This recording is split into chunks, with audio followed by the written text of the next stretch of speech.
Welcome back to the Frog Bath. Super exciting episode today. Actually, a follow-up on an episode I thought I was going to do a couple of months ago when we still had pigs, about natural water on our property and digging a natural pond. We may have found a natural spring. So let's check it out. Welcome back to the Frog Bath. We are in the back of my property where it is wet and mostly frozen. We're going to check in on the pond in a few moments. You can see all the frozen ground here, and that's because it's been below zero for several days.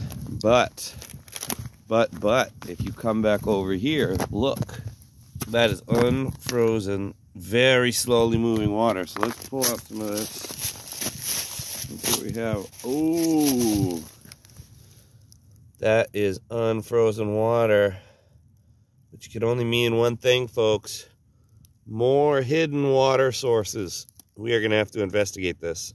Okay, we've dug it out a little more, and it definitely seems to stop. I don't see it, running down from any of the sides. It's just coming right up from here. So let's go get the shovel and dig and see what happens. Back when we had pigs, there were areas like this that were collecting water where they would dig, and we thought maybe they had dug up a covered up spring, but when we dug it down, it turns out that they just made a bunch of clay.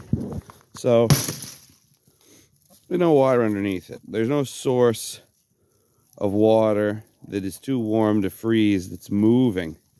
It's just that, they compacted the clay, and, they made a spot. What makes this area unique is most of the ground is frozen solid. But over here, not only is it not frozen, but it's loaded with water. So if we dig, will it fill back in?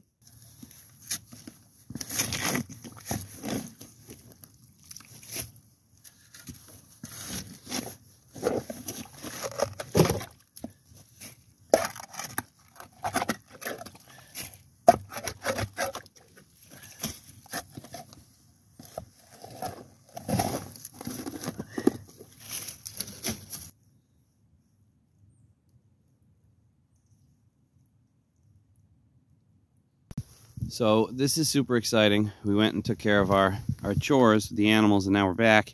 And you can kind of see two layers of water here. Like, this top layer is super clear where it's filled in, and the under layer is where all that sediment has settled.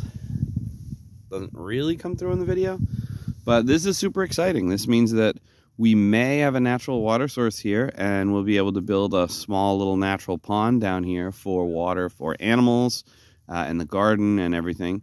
The only downside is it is on this kind of road that we cut into this rock wall. Not a big deal. We can just make something a little more over that way. But yeah, this is really exciting. I guess most of our work on this will probably have to wait until the spring season, but we'll keep an eye on this as the cold weather comes through and see, because as you see, everything over here is still super frozen. We can go check the pond, but the pond was starting to freeze over yesterday. So the ground is frozen, everything is frozen. So the fact that this is not frozen, filling in with water and continuing to move is really exciting. Stay tuned.